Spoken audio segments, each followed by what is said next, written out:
Amani iwe juu yako mfuatiliaji unayetutazama hivi sasa. Mbele yako aliyeketi ni Heavyweight _Dula. Ndivyo anavyopatikana kwenye mitandao mbalimbali ya kijamii. Tumemtafuta ni mara baada tu ya wekundu wa Msimbazi Simba Sports kutokufika kwenye mkutano wa waandishi wa habari ambao huwa unafanyika siku moja kabla ya mchezo. Dula Heavyweight, kwanza nifahamu hali yako iko vipi? Kwema ndugu yangu, namshukuru Mwenyezi Mungu. Jambo limekwenda vizuri. Tunahesabu tu masaa hapa kwa ajili ya kuelekea kwenye mchezo mkubwa. Safari hii mchezo unakuwa decisive. Unaenda kuamua, maana yake historia inaweza ikajirudia. Maana yake mara mwisho kwa timu kutoka kwa timu hizi, maana yake za Kariakoo Derby kucheza mchezo wa kimaamuzi ni mwaka 1985. Wakongo wanaelewa. Kwa hiyo inaweza ikajirudia, na ile bahati mbaya mchezo haikumalizika. Kwa hiyo tunaweza tukarudi tena kuangalia mchezo wa kimaamuzi ambao pia kuna ile mwaka 1989 ambayo Simba ndio ilikuwa inataka kushuka daraja. Pia ilikuwa ni mchezo ambao unaamua hatima ya mnyama Simba. Safari hii inakuwa ni mechi ambayo aidha mmoja anapata kombe mbele ya mwenzie, na Simba akiwa na kibarua kigumu zaidi kwa sababu anahitaji ushindi tu. Sare yoyote pamoja na ushindi kwa Yanga, basi Yanga anakuwa bingwa. Kwa hiyo umeanza vizuri sana kaka. Lakini watu wa Simba Sports wamekula nyoya kaka. Dalili ambazo kwa baadhi ya mashabiki wanafurahishwa na kile ambacho timu imefanya, lakini wapo baadhi ambao wanaamini Simba bado atakwenda kucheza mchezo nambari 184 ambao ulighairishwa mara mbili, ya tatu ni tamati sasa. Kwako wewe, maoni yako katika hili yapo vipi Dula? Simba Sports kutokwenda ni dalili za kwamba hawatofika kwenye kwenye mchezo wenyewe wa derby hapo kesho? Na hapana. Unajua mimi nimejaribu kufuatilia kwa sababu kuna habari za uchunguzi na kuna habari za kutoa maoni. Hii ni swala ambalo linahitaji uchunguzi ili uweze kujua, kubaini nini ambacho Simba wanakifikiria kwenye fikra zao kuelekea kwenye mchezo wa kesho. Kwanza ni kweli hawakwenda kwenye press conference, na kwa taarifa ambazo ninazo pia wanaweza wasihudhurie pia pre-match meeting ambayo inafanyika siku ya mchezo. Lakini hii yote ni kwa ajili ya kuhamisha discussion. Unajua discussion ibase zaidi kwenye haya mambo kwamba bana Simba hajaenda, Simba hivi, je watatokea, je hawatocheza hivi na hivi, na kupunguza ile pressure ya mitandaoni kuwataka wachezaji. Nafikiri inaeleweka kwamba kwa sasa hivi tulipofikia kwenye mitandao mingi ya kijamii, wasemaji wengi wa kwenye mitandao huko wamekuwa waki underrate sana Simba, kwamba azif kwamba Simba hawezi kumfunga Yanga na vitu kama hivyo, kutokana na record ambazo zimekuwa zikiendelea. Yanga kushinda mechi zake nyingi na vitu kama hivyo dhidi ya Simba zimefanya sasa kujaribu kuhamisha discussion, ili discussion sasa irudi kwenye mambo ya nje zaidi. Alafu pia Simba muda huo nikwambie tu kwamba wanaendelea na maandalizi yao vizuri, yani wako effective. Wanaendelea na maandalizi na kila ambacho kinahitajika kuelekea kwenye mchezo wa kesho wanakifanya kwa uzito mkubwa. Kwa hiyo hili swala la kusema hawajaenda kwenye press conference au kutoenda kwenye pre-match meeting isikuchanganye ndugu yangu. Mnyama Simba kesho wanaibuka pale uwanjani. Na wanaibuka na nguvu kubwa kwa sababu maandalizi wanaofanya ni mazito. Kwa hiyo discussion tu itakuwa imehamia kwenye mambo ya kama hivyo, mambo hajatokea, mambo ya nini, lakini yale mambo ya kwanza sasa ku underrate wachezaji, sijui nini, kuna sijui kuna hichi kuna kile ambacho kinaweza kika affect saikolojia ya mchezaji mmoja mmoja kuelekea kwenye mchezo. Simba wametaka isiwepo. Kwa hiyo bora discussiwe mambo mengine ambayo haya affect wachezaji, ndio kitu ambacho Simba Sports Club wamekifanya kuelekea kwenye mchezo wa kesho, na nafikiri ni good idea, japokuwa inaweza ikaumiza kote kwa sababu kuna baadhi ya mashabiki ambao hawaelewi hii move. Wanaweza wasione kwamba game ipo na nini, wakashindwa kuelewa, kwa sababu hata mashabiki wana maandalizi yao pia, umeelewa? Kwa hiyo inaweza ka affect kidogo uhudhuriaji wa mashabiki wa Simba kuelekea kwenye mchezo husika, ambao katika mchezo ambao Simba wanahitaji mashabiki wengi zaidi msimu huu, basi ni mechi ya Yanga hii dhidi ya Simba. na ni kwa sababu ni mechi ya maamuzi na inaamua hatima ya msimu huu kwa Simba Sports Club, ambaye kama atakosa nafasi ya kutoa ubingwa basi anaondoka patupu kwa mwaka wa 4 huu. Zile tiketi ambazo kwa zimekata tarehe 8 ya mwezi wa 3 zitatumika kwenye mchezo unaofuata hapo kesho. Lakini unadhani mwitikio wa mashabiki utakuwa kwa kiwango hicho, hususan kwa upande wa Simba Sports? Zaidi ya mashabiki nadhani kuwapa motisha ili kutafuta kile ambacho wengi ndicho wanakwenda kukitafuta pale uwanjani. Of course hili sakata litaathiri kidogo uhudhuriaji wa mashabiki, hiyo iko wazi, kwa sababu sana mashabiki wa Simba ambao wapo dilema, kwa sababu kumbuka kuna tamko ambalo Simba walitoa kwamba mechi kisogezwa kutoka Juni 15 kwenda kwenye tarehe tofauti basi hawatoitambua. Kuna baadhi ya mashabiki ile taarifa bado wanayo kichwani na wanaendelea kusimamia msimamo huo. Kwa hivyo naona uhudhuriaji wa mashabiki upo upande, yani ile athari ya uhudhuriaji inaweza ikawa upande mmoja tu, upande wa Simba.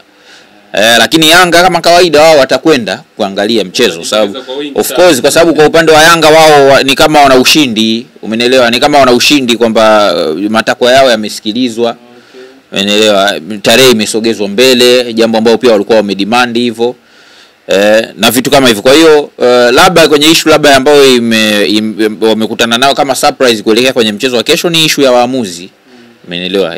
Lakini kwenye sehemu zingine zote nafikiri walikuwa wametaka walichotaka na wamekipata. Kwenye eneo ambalo umeanza kuligusia, nilikuwa nataka twende taratibu, ile kwa kuwa umelisema acha niulizie hapo uliposemea. Waamuzi 4 wanatoka taifa la Misri. Nikirejea nyuma alikuwa amepangwa Arajiga, na wengi walimzungumza Arajiga kwa sababu ni mwamuzi ambaye anapata paka mechi za kimataifa na anachezesha vizuri. Uwepo wa marefa ambao wanatoka katika taifa la Misri ni tafsiri ya kwamba mpira utakwenda kuamliwa katika haki, lakini ili unaliona ni takwa la nani kwako? Kwenye zile za uchunguzi Simba Sports wanaweza akawa wamepenyesha hilo, au ni bodi ya ligi wameona kwamba kuna umuhimu au ipo haja ya kuleta waamuzi nje na wale ambao huwa wana shughulika katika hizo mechi? Unajua hili swala ni mimi mwenyewe lilikuwa kwangu kama surprise. Sikutegemea kama kuna hii move ya kuleta waamuzi wa nje, niwe mkweli. Na nilijaribu kumsikiliza mwenyekiti kamati ya waamuzi Bwana Hamdun, ambaye alisema kwamba hii ni idea ya pamoja, umeelewa? Bodi ya ligi ikishirikiana pia na TFF walikaa wakadiscuss, wakaona kutokana na uzito wa mechi husika, ukubwa wa hadhi ya ligi pamoja na ubora wa dabi, ambao dabi hii nafikiri ni ya 3 barani Afrika currently, wakaona kuna haja kusiwe na manunguniko yote ya kimaamuzi. Na nashangaa sana. Unajua sisi wa Tanzania ni design kama hatujui tunahitaji nini kwenye maisha yetu.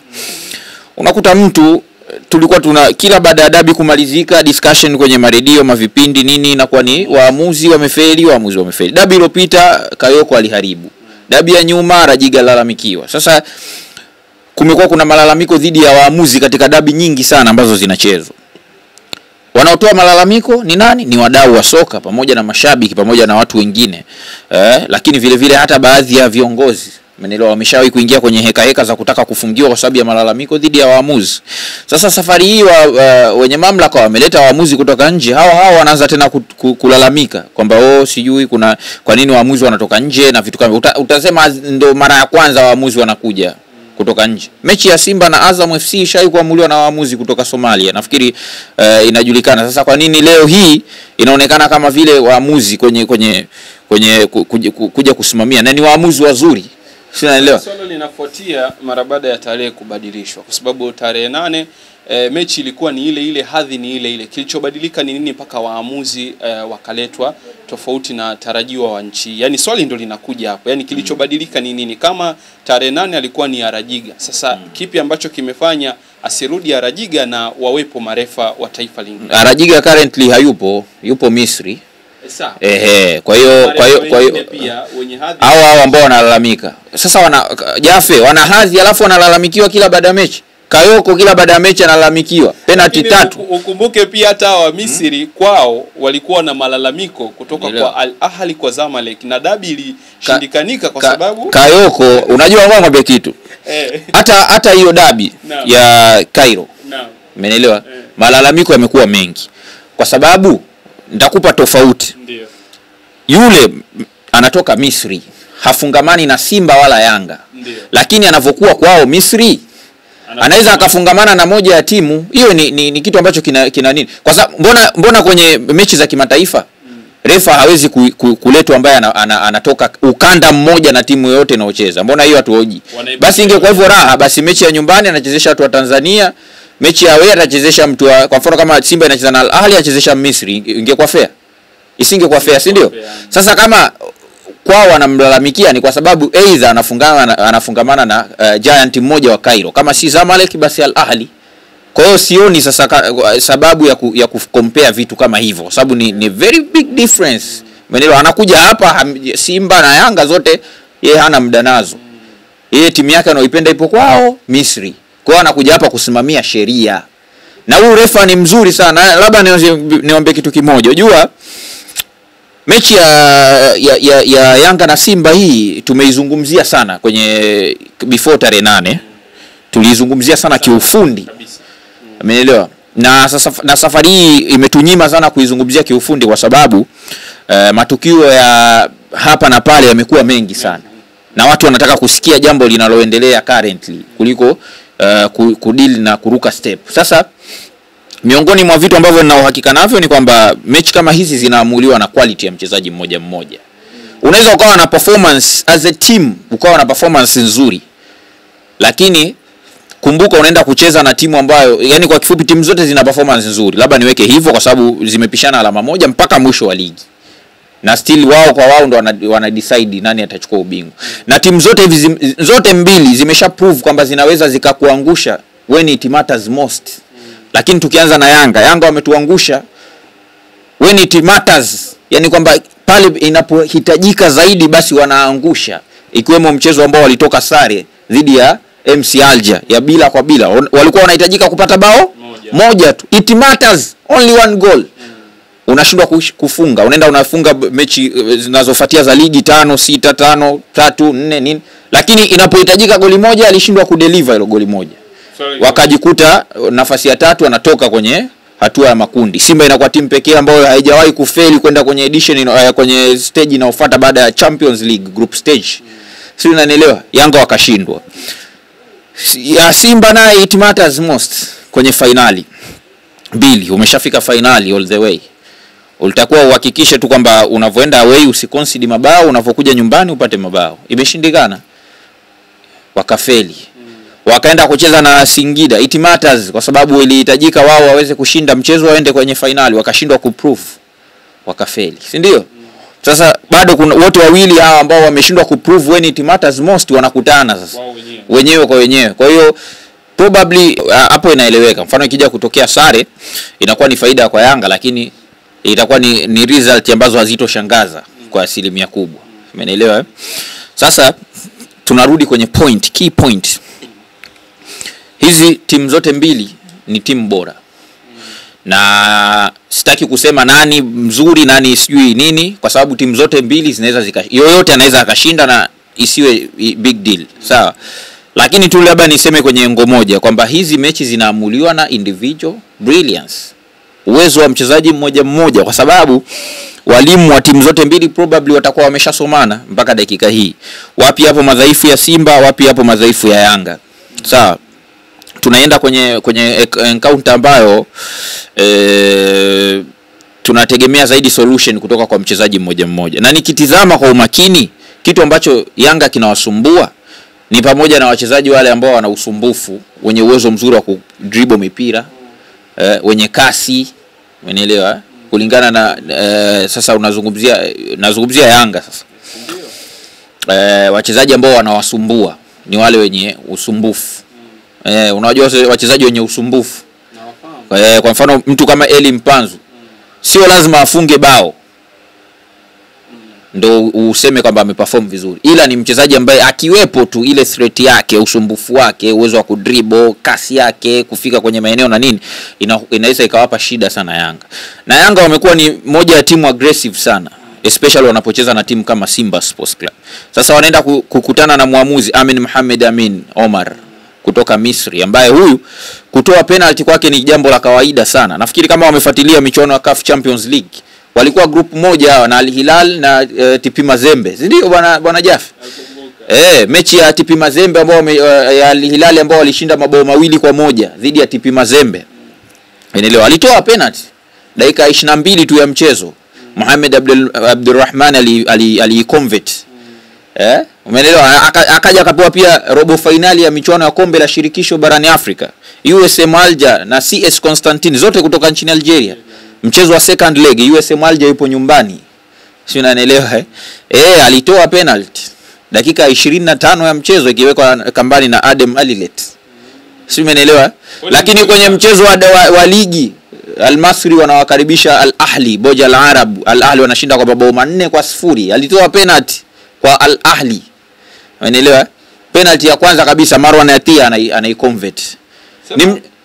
Kwa hiyo najaribu tu kuambia kwamba katika incidents iliyopita penalty 3 zilitokana na wachezaji ambao nimetaja wana sifa za usumbufu. Sasa kwa kipindi kile alikuwa ni Kibu Dennis. Safari hii kuna Eli Mpanzu pamoja na Kibu Dennis bado yupo. Kwa hiyo uhakika wa wachezaji wawili kufika kwenye box ni mkubwa, na Yanga kwa sababu wana uwezo wanapenda kuwa aggressive kwenye box, probably wanaweza wakamchezea rafu au wakamgusa kwa bahati mbaya na huyu jamaa akafunika. Hao ni shida yote, na by the way akishamaliza hii anaondoka zake kwao. Kwa kumbe yale makosa aliyoshindwa kufanyiwa kazi na Kayoko, sasa wameleta mtu ambaye anaweza kufanya kazi. Inawezekana, ila mimi najaribu tu kuwaonya. Lakini jambo jingine, umeelewa? Huyu jamaa anamwaga kadi kama njugu. Naambia mapema sawa, kwa sababu unajua mimi nikizungumza mambo maana yake nakuwa na uhakika na hivyo vitu. Ni swala la muda kutimia. Of course. Huyu jamaa anamwaga kadi kama njugu. Kama njugu. Imagine katika mechi 9 za Egyptian Premier League, mechi 9 ametoa kadi za njano 32. Mechi 9 kadi 32. Si unanielewa? Sasa kuna wale wachezaji ambao mara nyingi marefa wa ndani wanawaogopa. Si unanielewa? Marefa wa ndani huwa baadhi ya wachezaji wanawaogopa na wanacheza sana rough. Kuna tactical fouls alafu kuna zile intentional fouls ambazo zipo tu hivyo. Umeelewa? Na washauri na timu ambayo inacheza aggressive zaidi inajulikana ni Yanga. Sasa ikitokea unacheza aggressive, huyu jamaa anakulima kadi ndugu yangu. Mapema sana utaumia. Kwa mwisho wa siku, japokuwa sio mtu wa kutoa sana kadi nyekundu, lakini hizo njano kawaida, kwa sababu ana record ya amewahi kutoa kadi 9 ndani ya mchezo mmoja. Sio, unaelewa? Kwa hiyo sasa kocha anamaanisha refa kama huyu si wa kumnini, wa kumletea mzaha kwenye kazi yake. Sawa? Kwa hiyo katika hii engo naweza nikasema napenda kuona na nahisi nitaenda kushuhudia dabi ambayo itakuwa fair kimaamuzi. Na nimejaribu kuzunguka baada ya hii taarifa, nimeona wengi ambao wanahuzunika kuletwa kwa refa mgeni ni zaidi Yanga mashabiki, kwa sababu nimeona andiko la Manara, nimeona swala, lakini vile nimesikia pia tamko la Ali Kamwe akiwasilisha kwamba wao kama klabu watapeleka malalamiko yao kwenda kwa TFF kwa maandishi kwamba kuhusiana na kuwa appointed kwa referees ambao ni wa nje. Yaani bado kuna sakata litafuata tena. Wanaona kama kuna ukiukwaji wa kanuni na vitu kama hivyo. Sasa mimi nawaambia tu wangefocus na mchezo, kwa sababu referee ni mtu ambaye anasimamia mchezo. Kwani lazima awe Mtanzania ndo atakuwa ndo mtahisi kwa sababu kama mnataka referees Mtanzania, kwani mna nini? Yaani kuna nini baina yenu na mareferees wa Kitanzania? Umeelewa? Kwani yule hajui kwani sheria za mpira si zile 17? Zile zinatumika, iwe refa kutoka England, awe kutoka Germany, awe kutoka Turkey, awe kutoka Misri, awe kutoka Algeria, awe kutoka Kenya. Umeelewa? Maamuzi yanakuwa yale. Sheria za mpira zile. Referees anakuwa guided na hizo sheria, anazitafsiri. Umefanya foul, ataweka foul. Umecommit foul ndani ya penalty box, ataweka penalty. Sasa unalalamika nini? Hakuna tofauti, hakuna kanuni za referee wa Misri ambazo zinatofautiana na referee wa Kibongo. Kwa hiyo atulie, wangefocus na mchezo. Kwa hiyo ni kwamba tu mimi kwa style hiyo naweza ngasema Yanga watakuwa na sijui nitumie kauli gani, lakini ni kwa sababu pia watu wengi wameshawa backup Yanga kwamba wana timu nzuri ya kuweza kuifunga Simba, wana Pacome, wana Chama, wana Prince Dube, sijui Clement Mzize, I understand. Lakini nao pia watu wasisahau kuambia Simba nao kwenye individual players mmoja Simba ndo wanaongoza kwenye kila jambo. Top scorer upo Simba, mtu mwenye assist nyingi wa kwanza hayupo nje, hayupo Simba wala Yanga, lakini anayefuatia upo Simba. Umeelewa? Wachezaji ambao wana impact kubwa zaidi kwenye maeneo ya kiulinzi, kwa sababu goalkeeper Musa Pinpin Kamara ndo anaongoza kwa clean sheet. Yaani wanatakiwa pia waambiwe kwamba Simba nao si kitoto kwenye mchezaji mmoja. Kwa sababu kuna timu moja kwenye mitandao ya kijamii inakuwa praised zaidi. Umeelewa? Kwa hiyo hata kwenye point, na ndio maana hata kwenye point mambo hayaongopi. Huyu ana pointi 79 au mwingine 78. Tofauti moja. Sasa utasema kwamba huyu sijui mbingu, na kama ukiangalia matokeo ya michezo ya nyuma, well ni good, lakini timu azigandi zile sio barafu, zinabadilika. Kabisa. Umeelewa? Na kila siku zinakuja na approach mpya, zinakuja na, kwa sababu ingekuwa hivyo basi huyu anayeshinda tu kila siku angekuwa anashinda milele. Mbona kuna siku anapoteza? Kwa hiyo inapokuja swala la kuamua kwa mchezaji mmoja, of course Simba naona ina wachezaji mmoja hatari zaidi. Mi kwa hapo sina la nyongeza hivyo iti. Nitasubiri tu kesho saa 11 ndio jambo lenyewe, na hapo baadaye nitakuwa nimetulia kusubiri kuona Simba ataenda katika uwanja wa mazoezi au safari hii atatulia na kikosi chake kwa ajili ya maandalizi ya mchezo hapo kesho. Naomba tuweke nukta, niseme tu assalamu alaikum.